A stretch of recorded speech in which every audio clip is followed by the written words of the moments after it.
Captain Jake Morrison sat in his command chair, staring at the massive blue star that filled the main screen.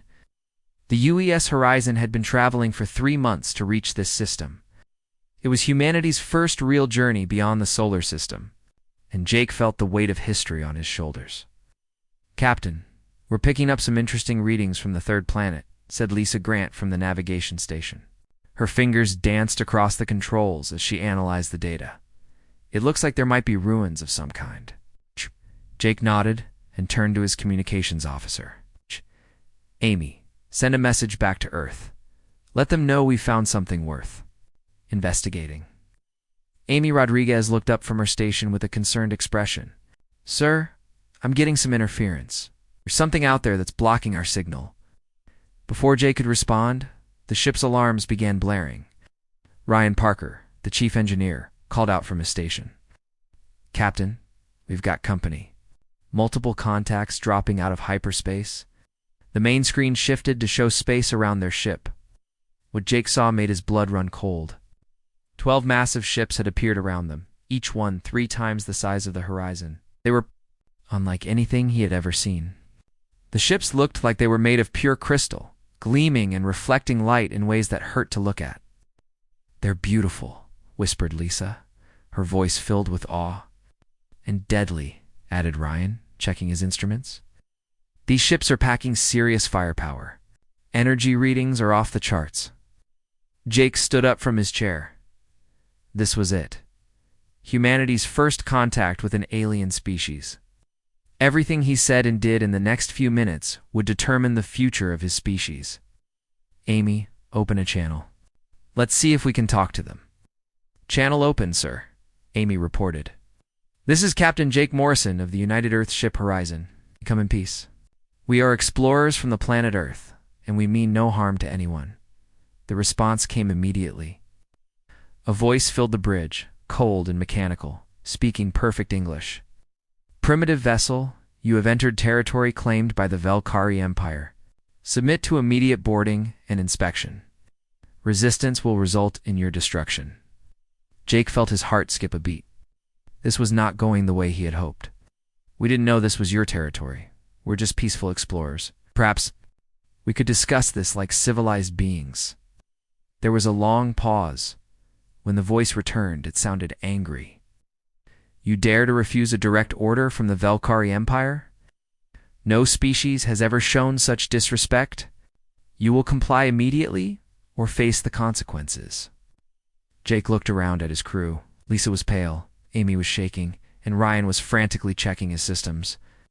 These aliens clearly expected immediate surrender, but Jake had not come this far to give up without a fight. "I'm sorry, but we cannot allow you to board our ship. You're willing to discuss terms and establish peaceful relations, but we will not surrender to threats." The alien ships began moving closer, their crystal hulls glowing brighter. Out. Jake could see weapons ports opening along their sides. Captain Ryan called out, "They're charging weapons. We need to get out of here now." Agreed. "Ryan, can you get us out of here?" "I'm trying, sir, but something's wrong with the quantum drive. It's not responding properly."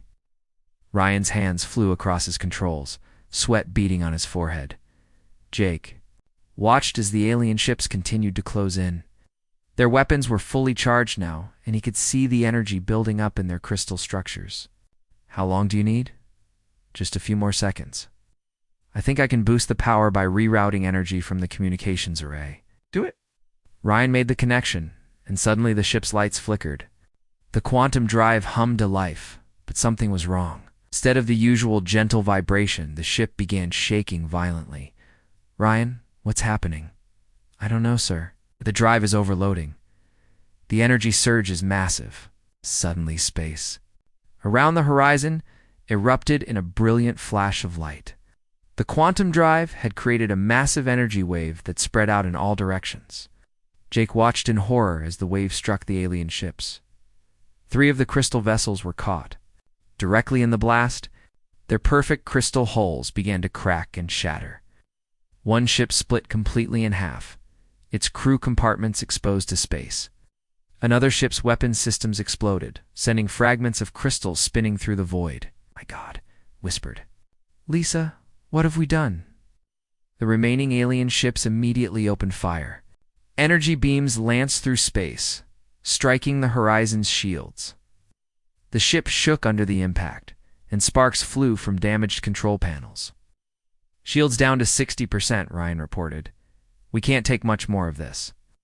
Jake made a decision that would haunt him for the rest of his life. All power to engines. Get us out of here now. Horizon's quantum drive engaged properly this time, when the ship disappeared into hyperspace, just as another volley of alien weapons fire reached their position. As they fled through hyperspace, Jake could hear Amy trying to re-establish contact with the alien fleet. "This is Captain Morrison. I didn't mean for anyone to get hurt. It was an accident. Please respond." But there was no response. The only sound on the bridge was the hum of the engines and the quiet sobbing of his crew. Captain Amy said quietly, "I'm picking up transmissions from the alien fleet. They're broadcasting on multiple frequencies." "What are they saying?" Amy's face went white as she translated the signals. "They're declaring war, sir. They're telling the entire galaxy that a species called humans has attacked the Valkyrie Empire. They're calling for all allied species to prepare for a response." Jake felt the bottom drop out of his stomach. In the span of just a few minutes, humanity had gone from making first contact to accidentally starting an interstellar war. The energy wave from their damaged quantum drive had been interpreted as a deliberate attack. Sir Lisa said from her station, "Long-range sensors are detecting massive energy signatures throughout this sector. It looks like the entire Valkyrie fleet is mobilizing." Ryan looked up from his repairs. "Captain, I've managed to fix the quantum drive, but it's going to take us at least 2 months to get back to Earth. And when we do, we're going to have to explain how we accidentally declared war on an alien empire." Jake slumped back into his command chair as the weight of what had happened was beginning to sink in. Humanity's first contact with an alien species had been a complete disaster. They had damaged alien ships, been declared enemies of an interstellar empire, and now faced the possibility of retaliation. "Amy, record a message to Earth Command. Tell them what happened here. Every detail. They need to know what's coming." As Amy began recording, Jake stared out at the stars rushing past in hyperspace. Somewhere out there, an alien empire was preparing for war. An empire that had clearly never been challenged before, and who now saw humanity as a threat that needed to be eliminated. The Horizon continued its long journey home, carrying news that would change the fate of humanity forever.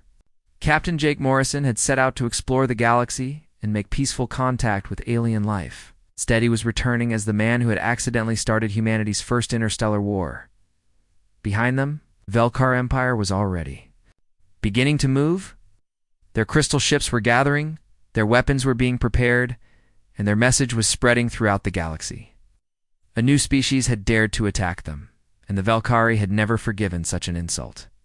The galaxy was about to learn what happened when someone accidentally declared war on its most deadly species.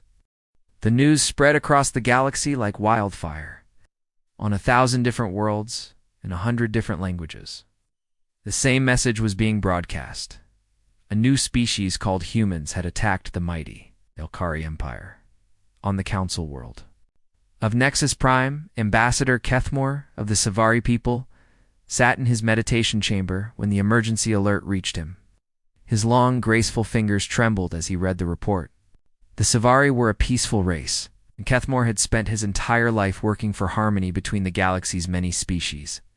"This cannot be true," he whispered to himself. No species would be foolish enough to attack the Valkyrie. But the evidence was clear. 3 Valkyrie warships had been damaged in an unprovoked attack. The crystal beings were already mobilizing their vast fleet for revenge. Kethmore knew what that meant. He had seen the aftermath of Valkyrie wars before. Entire worlds turned to glass, their populations gone, their resources drained away. Kethmore rushed to his communication array and began trying to contact this new species called humans. If they truly existed, they needed to be warned. The Savari had the most advanced communication technology in the galaxy. If anyone could reach these humans in time, it would be them. But every attempt to send a message was blocked. Unknown. To Kethmore, the Draconian Republic had intercepted all communications heading toward the human home system. General Vextar, the supreme commander of the Draconian military, saw an opportunity in the chaos. So, these humans think they can challenge the Valkyrie? Vextar said to his officers as they gathered in the war room of their flagship. The Draconians were a proud warrior race, but even they feared the Crystal Empire. This gives us a chance to prove our loyalty to our Valkyrie masters. The Draconians had been conquered by the Valkyrie decades ago, but had been allowed to keep their military in exchange for serving the Empire. Now Vextar saw a way to gain favor with their crystal overlords. "Prepare the Third Fleet," he commanded. "We will eliminate these humans before they can cause any more trouble. The Valkyrie will be pleased with our swift action." Meanwhile, on worlds throughout the galaxy, different species reacted to the news in different ways. The peaceful Zenthani traders began packing their ships and fleeing from systems near human space. The warlike Korthok, who had been fighting a secret resistance against the Valkyrie for centuries, wondered if these humans might be potential allies. But nowhere was the reaction more intense than on Earth itself. The UES Horizon limped back into Earth orbit 2 months after the incident, her hull scarred and her crew exhausted. Captain Jake Morrison had spent every day of the journey thinking about what he would say when he got home. "How do you explain that you accidentally started a war with an alien empire?" Admiral Kate Sullivan was waiting for him when he stepped off the transport shuttle. She was a tough woman who had commanded Earth's space forces for over a decade, but Jake could see the worry in her eyes. "Captain Morrison," she said formally, "you and your crew are to report for immediate debriefing. The entire government is waiting to hear what happened out there." The debriefing took place in the secure underground facility beneath the Pentagon. Jake and his crew sat at a long table facing the most powerful people on Earth. President Collins was there, along with Defense Secretary Ben Cooper and the heads of every major space program. Jake told the story exactly as it happened. The discovery of the alien fleet, the demand for surrender, his refusal to allow boarding, and the accidental energy surge that damaged the Valkyrie ships. He watched the faces around the table grow more and more grim as he spoke. "So let me understand this correctly," said Defense Secretary Cooper when Jake finished. "These aliens demanded we surrender immediately, and when you refused, your ship accidentally attacked them." "That's correct, sir. The quantum drive malfunctioned and created an energy wave. We never intended to hurt anyone." President Collins leaned forward. "And now they've declared war on all of humanity?" "Yes, sir. According to our communications officer, they've broadcast the declaration across the entire galaxy." The room fell silent. Finally, Admiral Sullivan spoke up. "Captain, what can you tell us about their military capabilities?" Jake exchanged glances. With his crew, it was Ryan Parker, the engineer, who answered. "Admiral, their technology is far beyond anything we have. Their ships are huge, heavily armed, and seem to be made of some kind of living crystal. The energy readings we detected suggest they could destroy our entire fleet without breaking a sweat." Dr. Helen Torres, Earth's leading expert on alien biology, had been quietly taking notes throughout the briefing. Now she spoke up for the first time. "Captain, you said their ships look like crystal. Can you describe them in more detail?" "Were beautiful but frightening," Lisa Grant answered. "The hulls seemed to glow from within, and they reflected light in strange ways. When our energy wave hit them, they cracked like glass." Dr. Torres nodded thoughtfully. "Interesting. That suggests their technology might be based on crystalline structures. If that's the case, they might be vulnerable to certain types of energy disruption." Defense Secretary Cooper looked skeptical. "Doctor, are you saying we might actually have a chance against these aliens?" "I'm saying we need to learn more." "Captain Morrison, did you notice anything else unusual about their ships or their behavior?" Jake thought for a moment. "They seemed very formal, very rigid in their thinking. When I tried to negotiate, they acted like no one had ever refused their demands before. It was like they expected immediate surrender from everyone they met." Admiral Sullivan stood up. "Ladies and gentlemen, we need to face facts. Whether we intended it or not, we're now at war with an alien empire. Our first priority has to be defending Earth and our colonies. Over the next several weeks, Earth's governments worked frantically to prepare for the coming war. Every available scientist was assigned to study the data from the Horizon's encounter. Military bases around the world began producing weapons and ships as fast as possible. Dr. Helen Torres led a team trying to understand Valkyrie biology and technology. Working with the sensor readings from the Horizon, she made a disturbing discovery. The energy signatures from the Valkyrie ships suggested they were somehow draining life energy from the worlds they conquered. It's like they're vampires, she explained to Admiral Sullivan during one of their daily briefings. But instead of blood, they feed on the life force of entire planets. That would explain why they're so powerful and why conquered worlds are left as dead. Crystalline husks.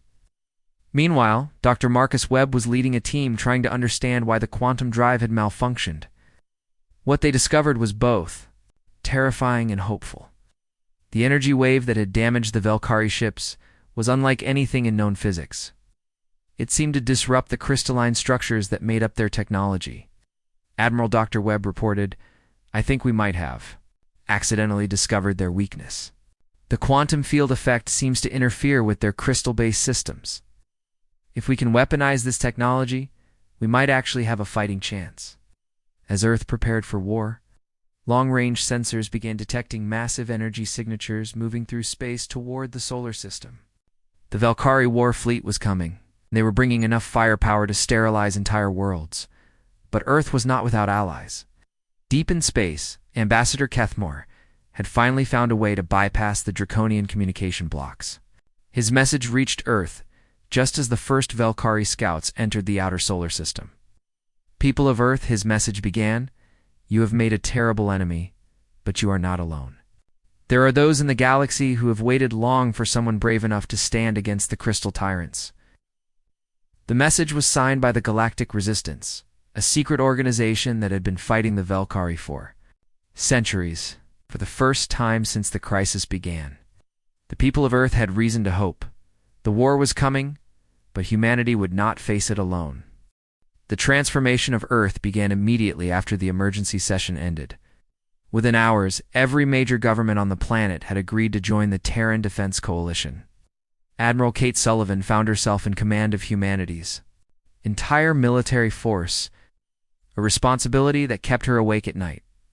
In underground facilities around the world, scientists and engineers worked around the clock. Dr. Marcus Webb had moved his entire team to a secret laboratory beneath the Rocky Mountains. They were racing against time to turn the quantum drive accident into a weapon that could save humanity. The energy wave that damaged the Valkyrie ships was completely random, Webb explained to his team during one of their daily meetings. "We need to find a way to control it, focus it, and make it powerful enough to stop an entire fleet."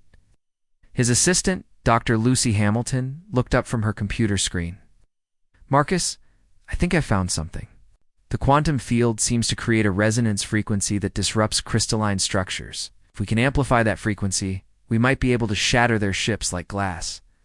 Meanwhile, on the other side of the world, Colonel Tony Garcia was overseeing the construction of Earth's ground defenses. Massive gun emplacements were being built on every continent. Underground bunkers were being dug to protect civilian populations.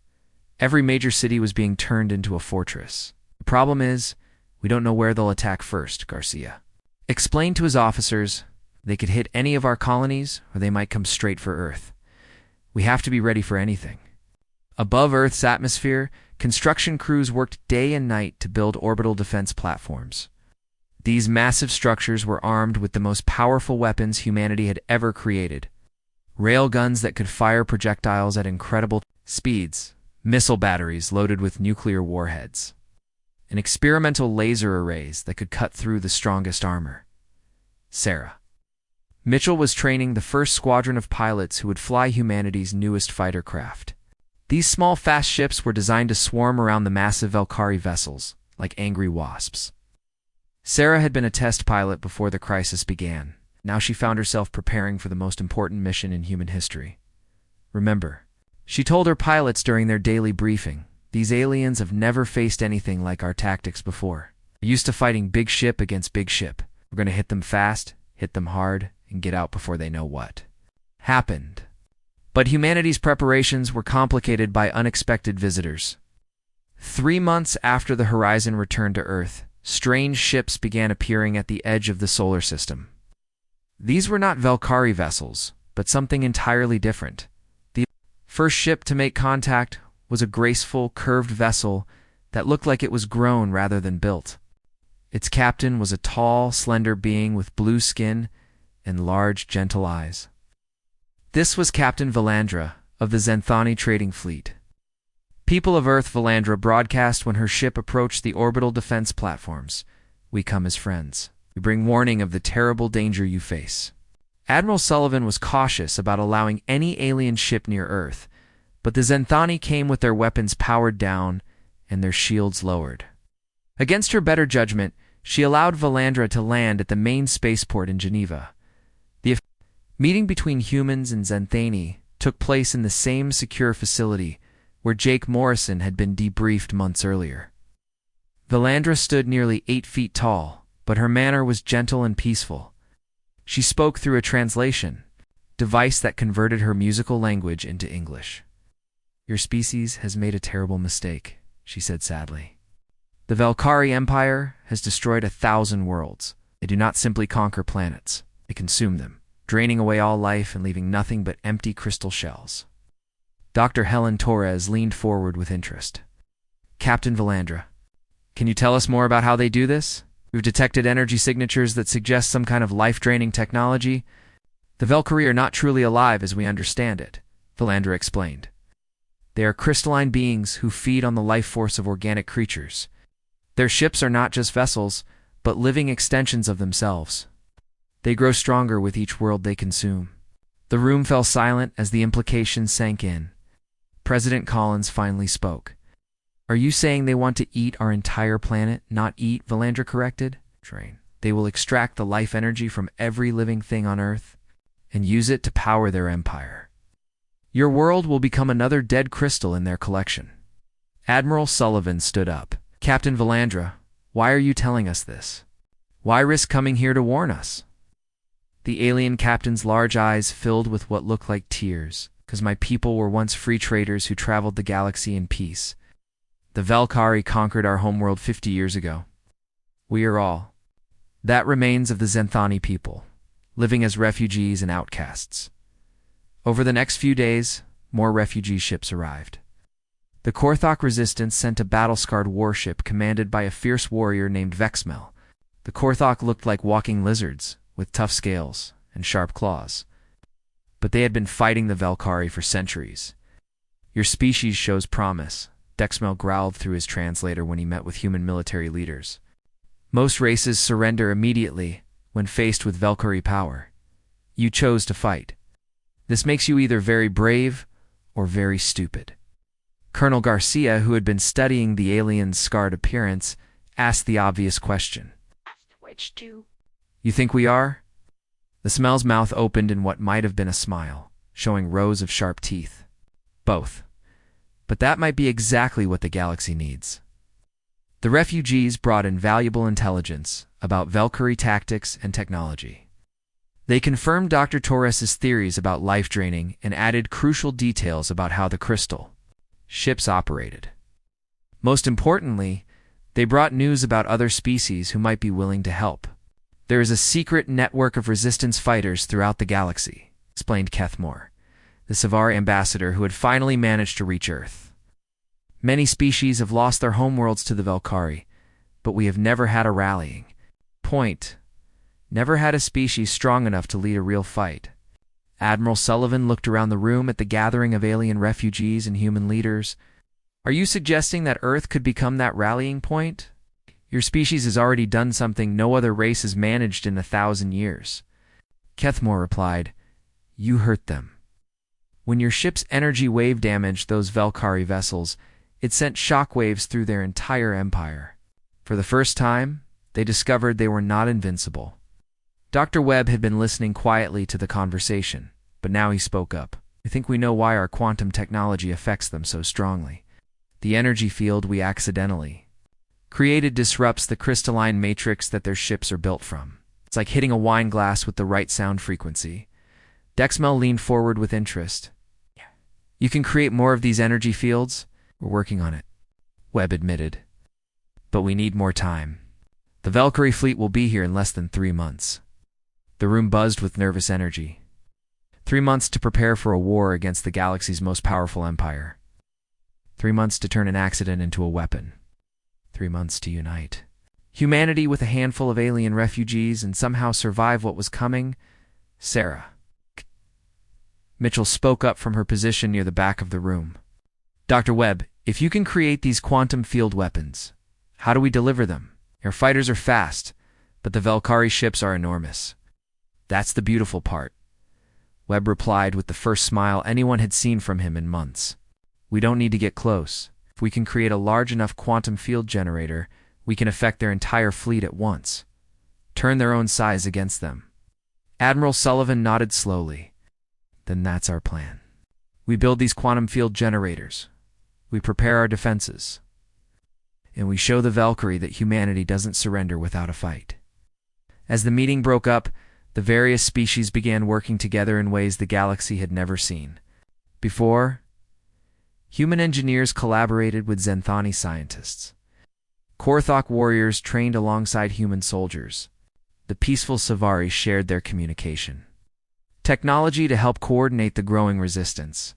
For the first time since the crisis began, humanity had allies. They were still outnumbered and outgunned, but they were no longer alone.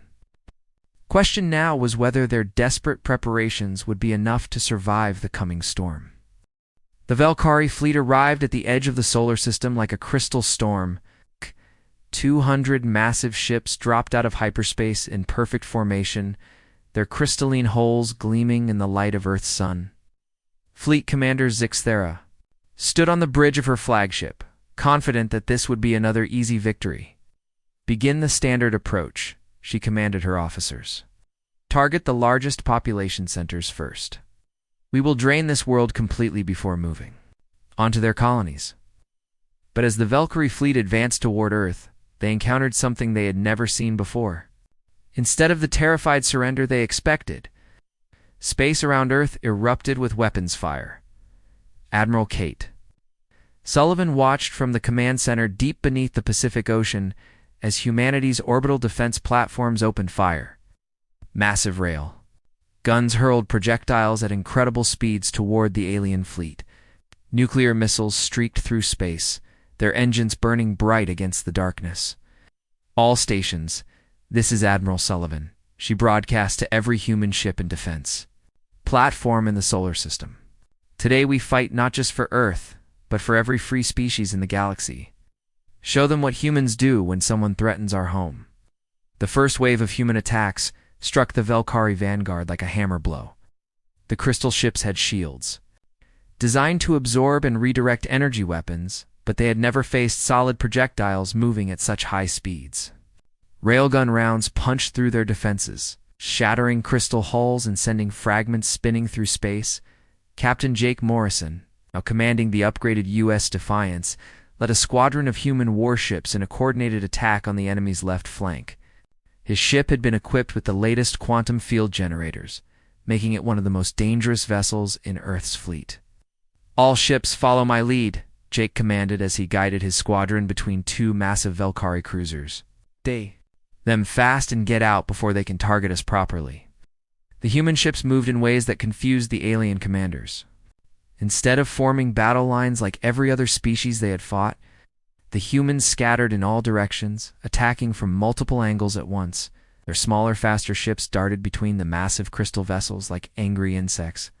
Sarah Mitchell led her fighter squadron in a daring attack on one of the largest Valkyrie ships. Her small craft were equipped with quantum-enhanced missiles that could disrupt the crystalline structure of the enemy vessels.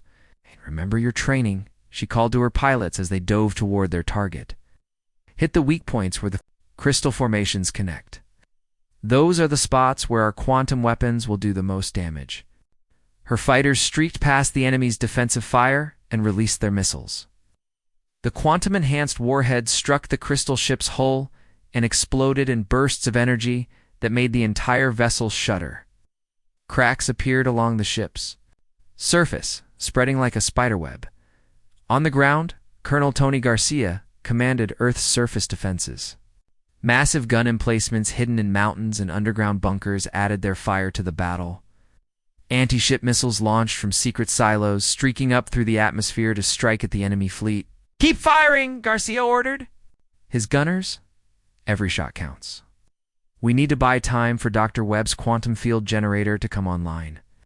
Deep beneath the Rocky Mountains, Dr. Marcus Webb and his team worked frantically to activate their ultimate weapon. The quantum field generator was the size of a small building designed to create an energy field that would affect the entire solar system. "Power levels are building," reported Dr. Lucy Hamilton as she monitored the massive machine. "We need another 10 minutes to reach full charge." "The battle won't wait for us," Webb replied, sweat beading on his forehead. "We need to activate it now, even if it's not at full power." Above them, the battle was reaching its peak. The Valkyrie had recovered from their initial surprise and were fighting back with devastating force. Their energy weapons lanced through space, destroying human ships and orbital platforms. Several of Earth's major cities were already under attack as crystal fighters broke through the defensive lines. Fleet Commander Zixthera was confused and angry. Her fleet had conquered 1,000 worlds, and never had they faced such stubborn resistance. These humans fought with primitive weapons, but they used them in ways that made her beautiful crystal ships vulnerable. Why did they not surrender? She demanded of her officers. "Every other species recognizes our superiority and submits to the inevitable. These creatures continue to fight even as their defenses crumble." Her tactical officer, a being of pure crystal named Kilvith, studied the battle reports. "Commander, their weapons are different from anything we have encountered. They use solid projectiles and chemical explosives instead of energy beams. Our shields cannot effectively stop such primitive attacks. Primitive or not, they are damaging. Our ships," Zixthera snapped, "increase power to all weapons. Reduce their cities to glass and show them the price of defying the Valkyrie Empire." But as the Valkyrie fleet pressed their attack, more ships arrived to join the battle. The refugee species that had found sanctuary on Earth launched their own vessels. Adding their firepower to humanity's defense, Captain Valandra of the Zenthani led a squadron of graceful trading ships that had been converted into warships. "Commander." Dexmel brought his battle-scarred Korthok vessels into the fight, their crews eager for revenge against their crystal oppressors. "For all the worlds they have destroyed," Dexmel roared over the communication channels as his ships attacked. A Valkyrie cruiser. "For all the species they have enslaved. Today we fight back." Even some breakaway Draconian units had arrived. Their commanders, having decided that freedom was worth more than serving the Crystal Empire, the galaxy's downtrodden species were finally uniting against their common enemy. The turning point came. When Dr. Webb's quantum field generator finally activated, a wave of energy spread out from Earth, invisible to the eye, but devastating to crystalline technology. As the field reached the Valkyrie fleet, their perfect formations began to break apart. "What is happening to our ships?" Zixthera demanded as alarms began sounding throughout her flagship. "Unknown energy field detected," Kilvith reported, his crystal form beginning to flicker unstably. "It is disrupting our matrix structures. Ships throughout the fleet are reporting system failures." The quantum field was like poison to the Valkyrie technology. Their crystal hulls began to crack and shatter. Their energy weapons flickered and died. The life force they had drained from 1,000 worlds began bleeding out into space as their containment systems failed. "Jake." Morrison watched in amazement as the mighty Valkyrie fleet began falling apart before his eyes. "Press the attack," he commanded. "They're vulnerable now. Don't give them time to recover." Human ships that had been retreating turned around and charged back into battle. Sarah Mitchell's fighters swooped in to finish off damaged crystal vessels. The orbital defense platforms concentrated their fire on the largest enemy ships, their railguns punching through weakened armor. Fleet Commander Zixthera felt her own crystal form beginning to destabilize as the quantum field affected her ship. For the first time in her long existence, she experienced something completely foreign to the Valkyrie fear. "Retreat," she commanded, her voice distorting as her vocal crystals flickered. "All ships, retreat to safe distance." We must escape. This energy field? But many of her ships were too damaged to escape. As the quantum field continued to disrupt their technology, dozens of crystal vessels broke apart completely. Others limped away from Earth, their hulls cracked and their crews dying. The humans and their allies pursued the retreating fleet, harrying them with constant attacks. What had begun as a confident Velkar invasion had become a complete rout, as the last of the crystal ships disappeared into hyperspace. Admiral Sullivan allowed herself a moment of relief. Humanity had won its first victory against the galaxy's most feared empire, but she knew this was only the beginning.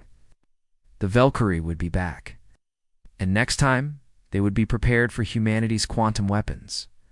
Earth had survived, but the war was far from over. The news of the Valkyrie defeat spread across the galaxy faster than their original declaration of war had. On 1,000 worlds, species that had lived in fear for centuries suddenly dared to hope. The Crystal Empire that had seemed invincible had been broken by a species no one had ever heard of before. Captain Jake Morrison found himself aboard a diplomatic transport heading for Nexus Prime, the capital world of the Galactic Council. He'd gone from being an explorer to accidentally starting a war to becoming humanity's first ambassador to the galaxy. The weight of responsibility felt heavier than any ship he had ever commanded. "Captain," said Ambassador Kethmore, who was traveling with the human delegation, "you must understand how impossible your victory seems to the rest of the galaxy. The Valkyrie have ruled through fear for over 1,000 years. Many species believed they were gods." Jake looked out at the swirling colors of hyperspace through the transport's viewing port. "We're just people, Ambassador. We saw a threat to our home, and we fought back. Any species would do the same." "That is where you are wrong," Kethmore replied sadly. "Most species surrendered immediately when faced with Valkyrie power. Your people chose to fight against impossible odds. It makes you either very special or very foolish." When the human delegation arrived at Nexus Prime, they found a galaxy in chaos. The massive space station that served as the Council's meeting place was filled with representatives from hundreds of species, all talking at once about what the Valkyrie defeat meant for their futures. The Council chamber itself was enormous, seating for delegates from every known species in the galaxy. Jake felt very small as he walked to the center of the room, where a platform waited for speakers. Thousands of alien eyes watched his every move. "Representatives of the Galactic Council," Jake began, his voice carried throughout the chamber. "By translation devices, I am Captain Jake Morrison of the human species. I come before you not as a conqueror, but as someone who wants peace between all peoples of the galaxy." A murmur ran through the assembled delegates. Many had expected the humans to demand tribute or territory after their victory over the Valkyrie. The idea that they simply wanted peace was almost as shocking as their military. Success General Vexstar of the Draconian Republic stood up from his delegation's seating area. His reptilian features were hard to read, but his tone was respectful.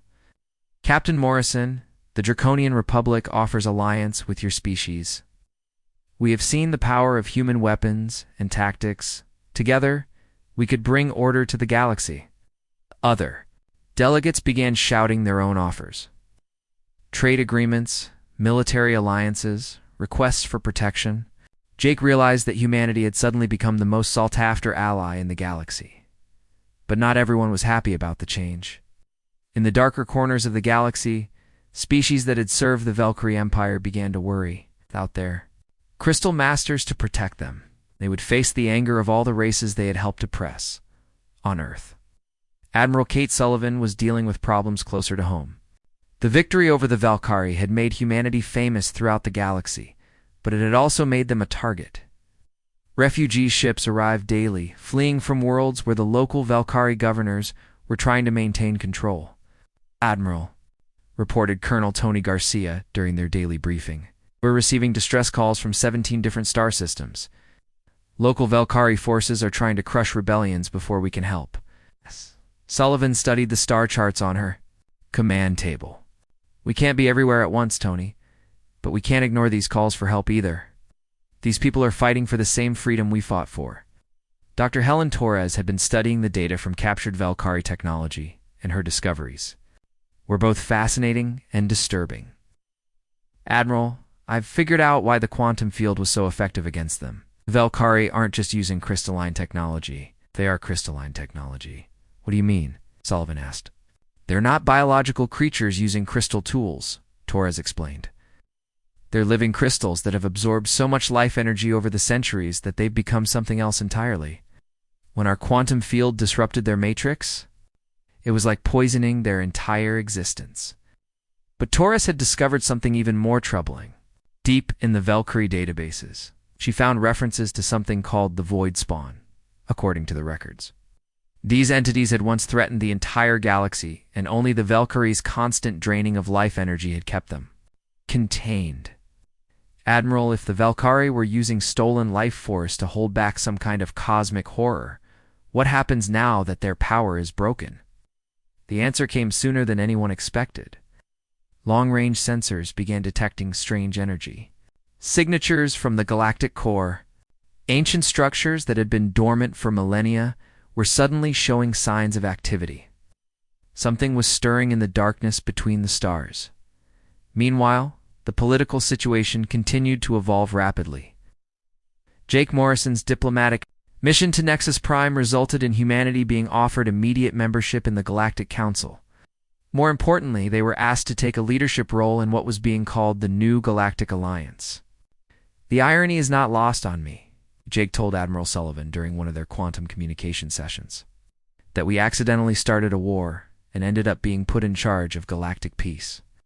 But the most surprising development came from an unexpected source. Fleet Commander Zixtara, the Velkari leader who had retreated from Earth, requested a meeting with human representatives.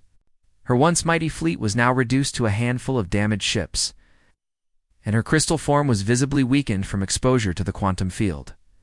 The meeting took place on a neutral space station, near the edge of human space. Zixtara arrived. Under a flag of truce, her crystalline features dim and flickering. When she spoke, her voice was different from the commanding tone she had used during the battle. Captain Morrison, she said through a translation device, my empire is dying. The quantum field you created has spread throughout our territory, weakening us beyond recovery. Many of my people are already dead. Jake felt an unexpected pang of sympathy for his former enemy. We never intended to destroy your entire species. We were just defending our home. I know, Zixtara replied, and that is why I am here. The Velkari Empire committed terrible crimes across the galaxy. We enslaved species, drained worlds, and ruled through fear. But we also served a purpose. We kept the Void Spawn contained. She gestured to a holographic display that showed the galactic core. Dark shapes were moving between the stars, growing larger and more active with each passing day. These entities feed on consciousness itself, Zixtara continued. They are drawn to large populations of thinking beings. For centuries, we drained just enough life energy to keep them dormant. But now that our power is broken, they are beginning to wake up. Admiral Sullivan joined the conversation via quantum link from Earth. What are you proposing, Commander?